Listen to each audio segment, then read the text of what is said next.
ಹೌದು, ಇನ್ನೂ ಕೂಡ ಬಗೆಹರಿತಾ ಇಲ್ಲ ಜಾತಿ ಗಣತಿಯ ಗೊಂದಲ. ಅಲ್ಲಲ್ಲಿ ಸಮೀಕ್ಷೆಗೆ ಯಾರೆಲ್ಲ ಒಳಪಟ್ಟಿದ್ದಾರೆ ಅಂದರೆ ಸಿಬ್ಬಂದಿ ಇದ್ದಾರೆ, ಅವರೆಲ್ಲರೂ ಕೂಡ ತಹಶೀಲ್ದಾರ್ ಅವರಿಗೆ ಮುಖ್ಯವಾಗಿ ಸಿಗುವಂತಹ ಅಧಿಕಾರಿ ಜೊತೆ ತಮ್ಮ ನೋವನ್ನು ತೋಡಿಕೊಳ್ಳುವಂಥ ಪರಿಸ್ಥಿತಿ ನಿರ್ಮಾಣವಾಗಿದೆ. ಯಾಕಂದರೆ ಸರ್ವರ್ ವರ್ಕ್ ಆಗ್ತಿಲ್ಲ, ನೆಟ್ವರ್ಕ್ ಸಮಸ್ಯೆ ಇದೆ, ಶಿಕ್ಷಕರ ಪರದಾಟ ಮುಂದುವರೆದಿದೆ. ಹಾವೇರಿಯಲ್ಲಿ ಈ ಸಮೀಕ್ಷೆಯನ್ನು ಮಾಡೋದಕ್ಕೆ ಶಿಕ್ಷಕರು ಹಿಂದೇಟಾಕಿ ನೂರಾರು ಜನ ಅಲ್ಲಿ ಕೂತಿದ್ದಂಥ ದೃಶ್ಯವನ್ನು ಕೂಡ ನೀವು ನೋಡಿದ್ದೀರಿ. ಸಮಸ್ಯೆ ಪರಿಹರಿಸಿದರೆ ಮಾತ್ರ ನಾವು ಸಮೀಕ್ಷೆಯಲ್ಲಿ ಭಾಗಿಯಾಗ್ತೀವಿ ಅಂತ ನೇರಾನೇರವಾಗಿ ಶಿಕ್ಷಕರು ಹೇಳ್ತಾ ಇದ್ದಾರೆ.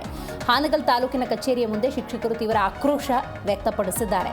ಇದರ ನಡುವೆ ಕುರುಬ ಸಮಾಜವನ್ನು ಎಸ್ಟಿಗೆ ಸೇರಿಸುವುದಕ್ಕೂ ಕೂಡ ವಿರೋಧವನ್ನು ವ್ಯಕ್ತಪಡಿಸಿದ್ದಾರೆ. ಇನ್ನು ಸಿಂಧನೂರಿನಲ್ಲಿ ವಾಲ್ಮೀಕಿ ಸಮುದಾಯದ ಪ್ರತಿಭಟನೆ ಕೂಡ ನಡೆದಿದೆ.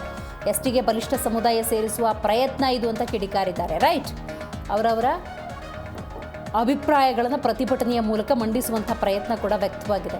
ಇದು ಒಂದು ಭಾಗ. ಆದರೆ ಮಗದೊಂದು ಕಡೆ ನೀವು ಗಮನಿಸ್ತಾ ಇದ್ದೀರಿ, ಯಾವ ಸಿಬ್ಬಂದಿಯನ್ನು ನೀವು ಈ ಒಂದು ಸಮೀಕ್ಷೆಗೆ ಬಳಕೆ ಮಾಡ್ಕೋತೀರಿ ಅವರಿಗೆ ಗೌರವಧನ ಸಕಾಲಕ್ಕೆ ಸಿಕ್ಕಿಲ್ಲ ಅನ್ನೋದಾದರೆ ಯಾವುದೂ ಕೂಡ 100% ವರ್ಕ್ ಆಗೋಕ್ಕೆ ಸಾಧ್ಯವೇ ಇಲ್ಲ.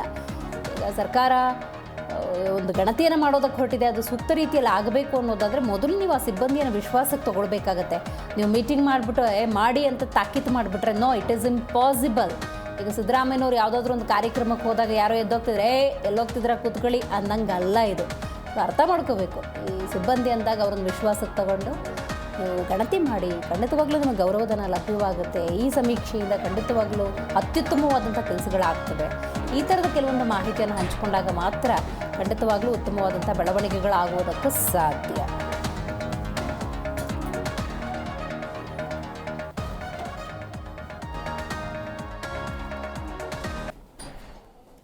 ಇದಕ್ಕೆ ಸಂಬಂಧಪಟ್ಟಂತೆ ಮುಖ್ಯಮಂತ್ರಿ ಸಿದ್ದರಾಮಯ್ಯನವರು ರಾಜ್ಯದ ಉಪಮುಖ್ಯಮಂತ್ರಿ ಡಿ ಕೆ ಶಿವಕುಮಾರ್ ಮಾತಾಡಿದ್ದಾರೆ. ಬನ್ನಿ ಕೇಳೋಣ. ಹೆಚ್ಚು ಪರ್ಸೆಂಟು ಪರಿಹಾರ ಆಗಿದ್ದಾವೆ.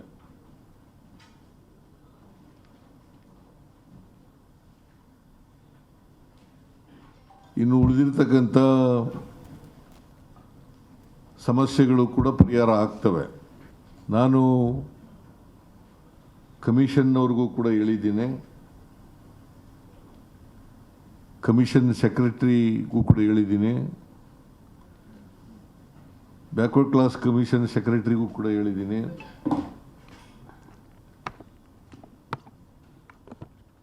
ಏನೇನು ತೊಡಕುಗಳಿದ್ದಾವೆ ಆ ತೊಡಕುಗಳನ್ನೆಲ್ಲ ಕೂಡಲೇ ನಿವಾರಣೆ ಮಾಡಬೇಕು.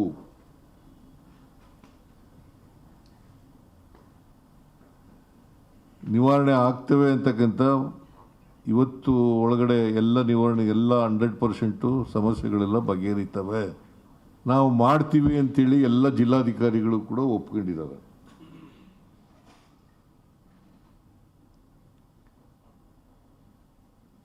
ಟೀಚರ್ಗಳು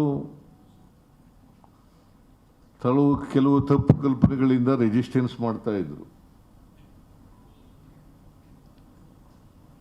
ಪ್ರೈಮರಿ ಸ್ಕೂಲ್ ಟೀಚರ್ಸು ಮತ್ತು ಹೈಸ್ಕೂಲ್ ಟೀಚರ್ಸ್, ಗ್ರಾಂಟ್ ಇನ್ ಏಡ್ ಮತ್ತು ಗೌರ್ಮೆಂಟ್ ಟೀಚರ್ಸ್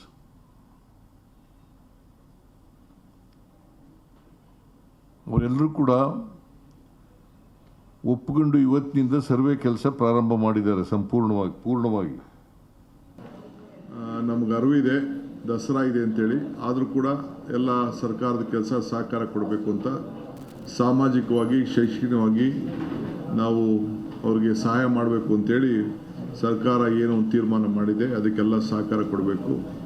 ನಾನು ಕೂಡ ಎಲ್ಲರಿಗೂ ಕೂಡ ಮನವಿ ಮಾಡ್ತೇನೆ, ಎಲ್ಲ ಪಕ್ಷದ ಮುಖಂಡರುಗಳು, ಎಲ್ಲ ಜಾತಿ, ಎಲ್ಲ ಧರ್ಮದ ಮುಖಂಡರುಗಳು ಕೂಡ ಇದರಲ್ಲಿ ಭಾಗವಹಿಸಬೇಕು.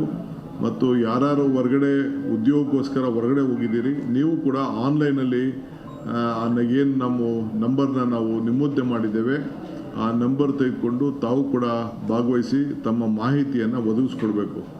ಆಗ ತಮ್ಮ ಸಮುದಾಯಕ್ಕೆ, ತಮ್ಮ ವರ್ಗಕ್ಕೆ ನೀವು ಕೂಡ ನ್ಯಾಯವನ್ನು ಒದಗಿಸ್ಕೊಟ್ಟಂಗೆ ಆಗ್ತದೆ. ಆ ದೃಷ್ಟಿಯಿಂದ ನಾನು ಎಲ್ಲ ಸಮುದಾಯದವ್ರಿಗೂ ನಮ್ರತೆಯಿಂದ ಸರ್ಕಾರದ ಪರವಾಗಿ ಮನವಿ ಮಾಡ್ತಾ ಇದ್ದೇನೆ. ತಾವು ತಪ್ಪದೆ ಈ ಒಂದು ಏನು ನಮ್ಮ ಸರ್ವೆ ಇದೆ, ಆ ಸರ್ವೆ ಕಾರ್ಯಕ್ರಮದಲ್ಲಿ ತಾವು ಮಾಹಿತಿಯನ್ನು ಒದಗಿಸ್ಕೊಡುವಂಥ ಕೆಲಸವನ್ನು ತಾವು ಮಾಡಬೇಕು ಅಂತೇಳಿ ನಾವು ಪ್ರಾರ್ಥನೆಯನ್ನು ಮಾಡ್ತಾ ಇದ್ದೇವೆ. ಇದು ನಾವು ನಿಗದಿಯಾದಂಥ ಟೈಮ್ನಲ್ಲಿ ನಾವು ಇಟ್ಟಿದ್ದೇವೆ. ಹಿಂದೆ ಅನೇಕರು ನಮ್ಮ ಸಮಾಜದ ಹೆಸರನ್ನು ಬಿಟ್ಟಿದ್ದಾರೆ, ನಮ್ಮ ಸಮಾಜದ ಸಂಖ್ಯೆ ಕಡಿಮೆ ಆಗಿದೆ ಅನ್ನೋದು ಬೇಕಾದಷ್ಟು ದೂರಿತ್ತು. ಇದನ್ನು ಮನಗೊಂಡು ನಮ್ಮ ಪಕ್ಷ, ರಾಷ್ಟ್ರೀಯ ಪಕ್ಷ ಮತ್ತು ನಾವೆಲ್ಲ ಸೇರಿ ಮುಖ್ಯಮಂತ್ರಿಗಳ ಹತ್ರ ಮಾತಾಡಿ ಅದನ್ನು